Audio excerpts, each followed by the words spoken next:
Hello, I'm David Broadhead and welcome to the business programme here on Kirklees Local TV. What a summer we've had. Record temperatures, heatwave, monsoon downpours, a new Prime Minister, Brexit fallout, new political leaders in other parties, you name it, we seem to have had it. But what else can we expect this summer? Well, of course, it's the start of the English Football League. That wonderful global international mega business, and who better to talk to us about the implications for Huddersfield Town as they start the season in the Championship than Sean Jarvis, Commercial Director of Huddersfield Town, and could we say as well, sponsorship genius. Debatable, I think some people might question that one, but it's great to have you here. Absolutely. Sean, we last chatted just under 12 months ago, and at that point we were talking about sort of the commercial business aspects of life in the Premier League. I think it would be a slight understatement to suggest that things didn't quite go according to plan last year, and there have been a lot of changes since we last chatted as well. Obviously we've got a change in division, we've got a change in owner, change in chairman, change in manager, change in assistant manager, change in players, change in sponsor, change in strip. Yeah. There must be some other things I've missed as well. Yeah. If we're to work on the ancient idiom that a change is as good as a rest, I must admit you're looking incredibly well rested at the moment. There are a few more grey hairs than probably where there were this time last year. Yeah, I mean, obviously we were incredibly disappointed to be relegated from the Premier League, but as we've always sort of said, the Premier League is never the destination, it's part of our journey, and we of course want to get back there and continue to build the club, and that's what we try and do. I think the summer has been one of change on a number of ways. You've only got to look around the stadium, you can see the white seats going in. So there are a lot of changes taking place and have taken place, but they're all for the good, they're for the positive.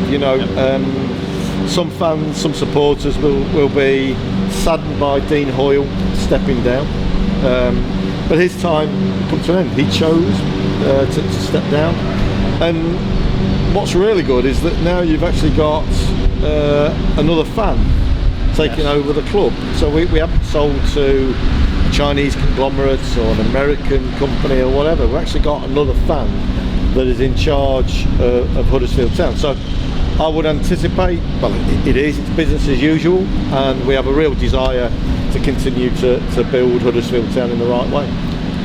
If we sort of look at the biggest change, which is obviously moving down a division, what are the real implications for the club in that change? Yeah, I mean, dropping into the EFL, the profile is clearly not as high. The Premier League is truly global sport. EFL, yes, it's broadcast around the world, but not as regular as the Premier League. So your profile is diminished a little bit, and the numbers in terms of things like shirt sponsorship, they reduce a little bit. The budgets need to be built around a sustainable football club. So you have to look at that, and you have to work on that to make sure that we are not blowing the budget on Premier League level in Championship level. So it's managing the club in the right kind of way. I think that's one of the key messages that's coming across. If you look around the Football League, you look at the likes of Bolton and other clubs like that haven't been able to prepare for a worst case eventuality. Yeah. I get the impression the club's in incredibly sound position. Most definitely. The club, I think over the sort of 13 years I've been here, the infrastructure has continued to build. You look at the likes of the Huddersfield 100 and the corporates that actually back the club. You look at the hospitality packages that we have available, Club Town, new one this year like Legend, they're all selling out. So there is a real a legacy over that 13 years to build the club. I think what we've tried to do is just manage the club in the right way. Yeah, getting to the Premier League was amazing. and has allowed us as well to sort of reinvest in things, such as the training grounds. So, you know, things like that just allow the club to keep moving forward. And I think as long as we continue to try and make the right decisions at board level, then the football club will continue to move forward. It's not always like any other business. You don't always get it right in the boardroom. But if you have that right culture, those right decision-making process, then the football club can move forward. It is an incredible, fragile business. You look at somebody, I guess like Sunderland, you know, an enormous club who now in League One with serious difficulties. So it's about how you manage it and how you manage it right. And if we look at Sunderland, if you go to their ground now, part of the stadium's closed down, a significant part of the stadium is closed down for matches. Ticket sales, support, how's that gone this summer? This summer for us, it's been phenomenal. We were concerned that a number of supporters would drop off on the back of going from the Premier League to the Championship. But I'm delighted to sort of say we have 18,000 season card sales. So you're going to have 18,000 people in here guaranteed. Then you'll have, sort of, say for Derby, you'll have a couple of thousand from them. So 20,000, we'll have a couple of thousand walk up. So immediately, without any real difficulty, you're talking 22,000 people in the stadium. And when you've got that kind of numbers inside the set, it's a great place to be. Yes. We're doing lots of initiatives with schools as well, because I think over the past sort of 3 years, which I've been in control of the ticket office, we have looked to get into the schools and how we build a generation of supporters. And we have school focus leaflets, things like that. So we are encouraging those sort of 6, 7, 8 year olds to actually come to games. So that is working well. You know, the ticket office team, the marketing team are working well, and we're starting to see that new generation of supporters actually come through the club. And I think if you would say to me, what did the Premier League give us? Well, I think it gave us between 4,000 and 6,000 new supporters, and I'm delighted they've actually continued with us. You know, some will drop off, but we are seeing new people buy season cards as well. Excellent. Paddy Power. Obviously that has raised the profile of the club even further. Yeah. So would you like to sort of share with us how that came about, what impact it's had on the club, how you've coped with it personally, and yes. what can we expect going forward? Yes, I'm 53, going on about 87 after that week we had with Paddy Power. Obviously discussions started a long time ago, so you're talking sort of April time, well, initial conversations were in March sort of time, but we went into planning stage around about March, April time. Like created a war room down in London, their offices in London. We talked about it, and eventually we got the campaign up and running. So it was very much about that week, a very intense week. And that week was on the Monday we announced Paddy Power as our sponsor, which was pretty much well received. You know, there is some reservation about betting companies in sport, but they were really well received by our fan base.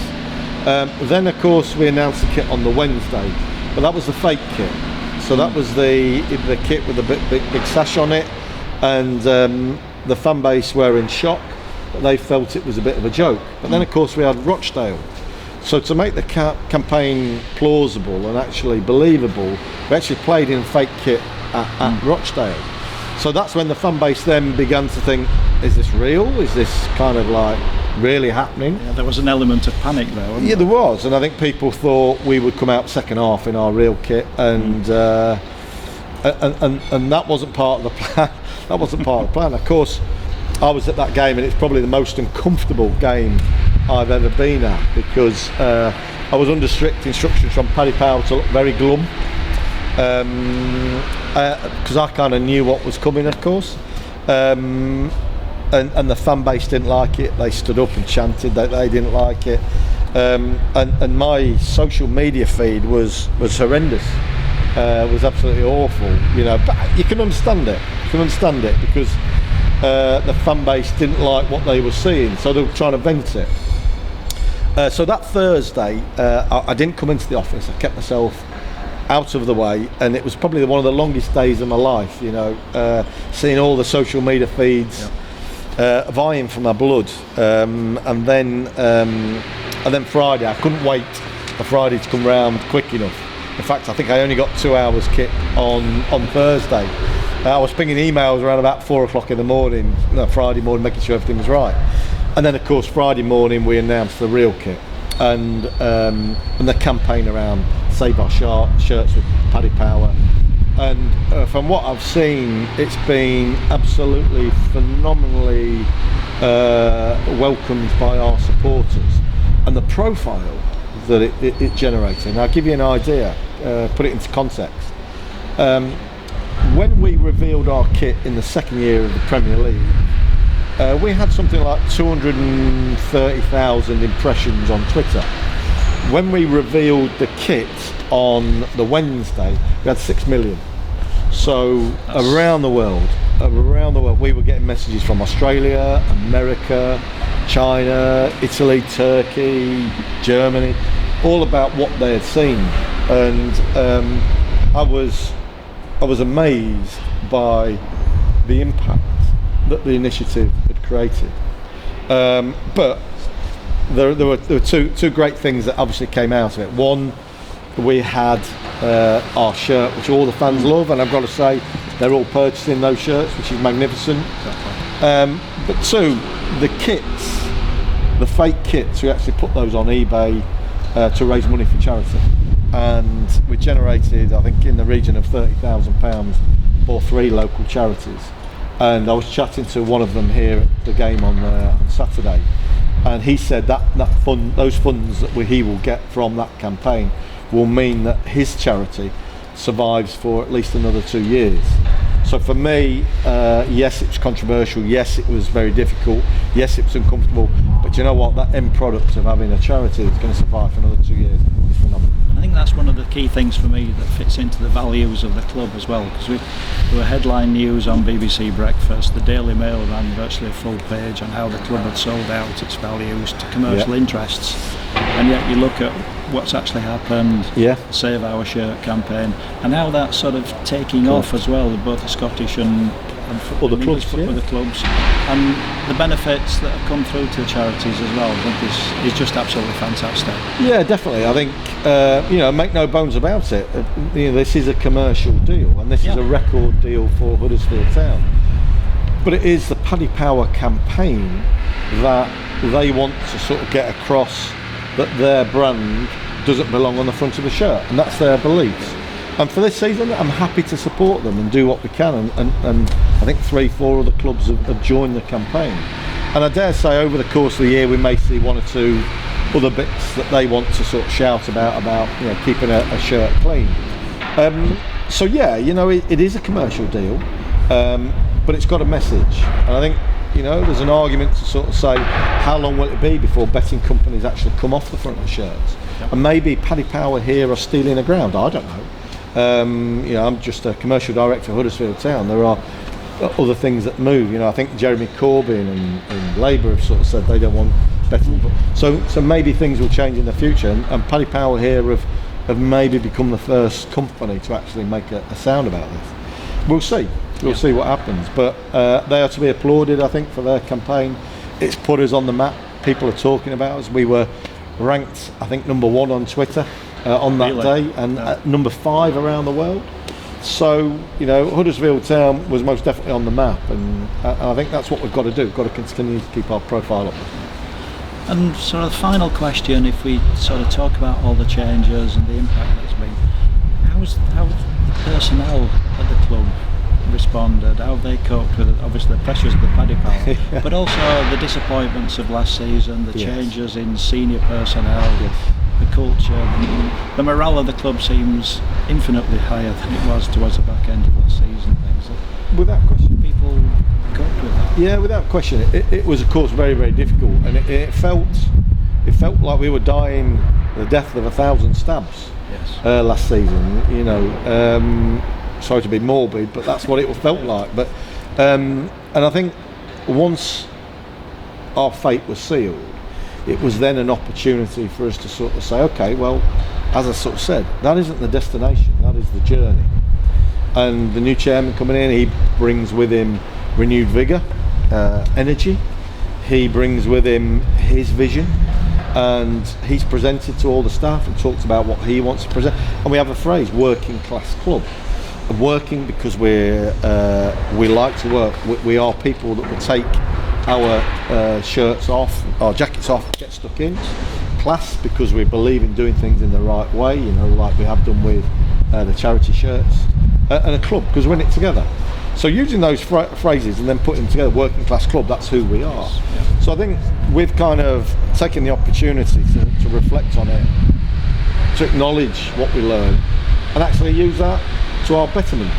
And I think for us, going into the championship, I can't wait. I'm so excited about it. It's not going to be easy, and there's some big teams in there, but I can't wait to get stuck into that game against Derby on Monday night. Yeah, neither can I. And I think 20,000 odd other people are just the same, and obviously it's on TV as well. So we've still got that international audience to play in front of. Absolutely. And I was going to say, it's a hive of activity here today. It's wonderful to see the stadium looking so perfect. The pitch is in perfect condition, certainly compared to last year. And if the activity on the pitch is as innovative and as successful as the activity off the pitch, I think we're going to be in for an entertaining season. I will certainly hope so. Sean, thanks for hosting us today, and let's see what we can chat about next summer. Pleasure. In the meantime, I look forward to seeing you here on the business programme on Kirklees Local TV. Goodbye.